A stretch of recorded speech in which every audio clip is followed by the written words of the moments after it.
Public के पास कुछ ना कुछ पैसा रह जाता है। तो अब आता है वित्त मंत्रालय, वो कहता है कि अब यो के लगे पैसा है, खींचो। तो एगो LIC वाला आएगा आपके पास, कहेगा हाई पैसा दीजिए, 10 साल बाद डबल। चाहे कोई बैंक वाला आएगा, कहेगा fix deposit, recurring deposit, Sukanya योजना, तो ये धन तो वो धन। उसको भेजा कौन है? लेकिन कहा बताइयो मत कि हम गए। और कहता है ग्रुप अभियो तनी सा बच गया। फ्लिपकार्ट, अमेजॉन, हेन तेन को कहते हैं कुछ हो जाएगा, लगे पैसा नहीं रहना चाहिए। लेकिन जानते एक बार दिक्कत हो गया था।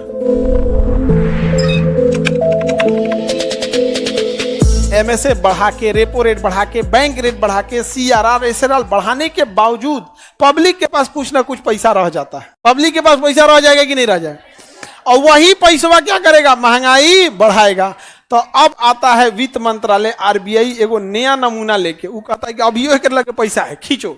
अभियो के पास क्या है? पैसा है, निकालो निकालो, वो पैसा निकालो। तब आपको कहेगा बॉन्ड पेपर। क्या देगा? बॉन्ड। क्या देगा? Bond. Bond in the sense समझिए क्या है, जैसे एक तरह का समझिए, आपके पास मान के चलिए पैसा बच गया 25,000। कितना बच गया?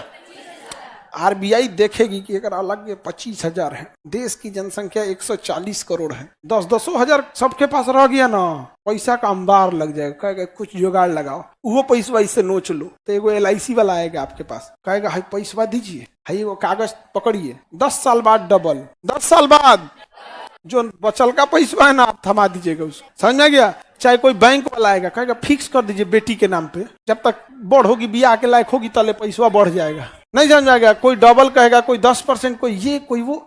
उसका नजर किस पे है? तरलता पर। और उसको भेजा कौन है? RBI। लेकिन कहा कि बताइयो मत कि हम गए, बवाले हो जाएगा, सब कहेगा कुल पैसे लेकर।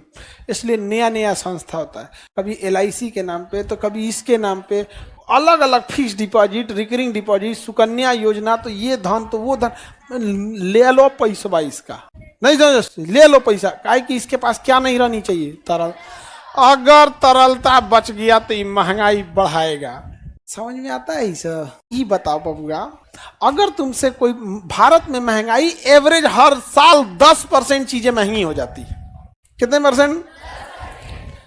10% महंगी होती, यानी 10 साल में कोई चीज अपनी रेट का दुगुना हो जाएगा।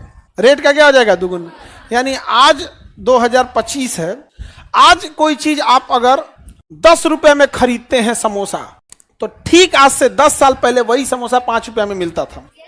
ये तो आपको भी पता है भैया। कोई भी चीज महंगाई में दुगुना कितने साल में हो जाती है? कितने साल में? 10 साल में दुगुना हो जाता है। तो आज हम लोग 10 रुपये में समोसा खरीदते हैं 2025 में।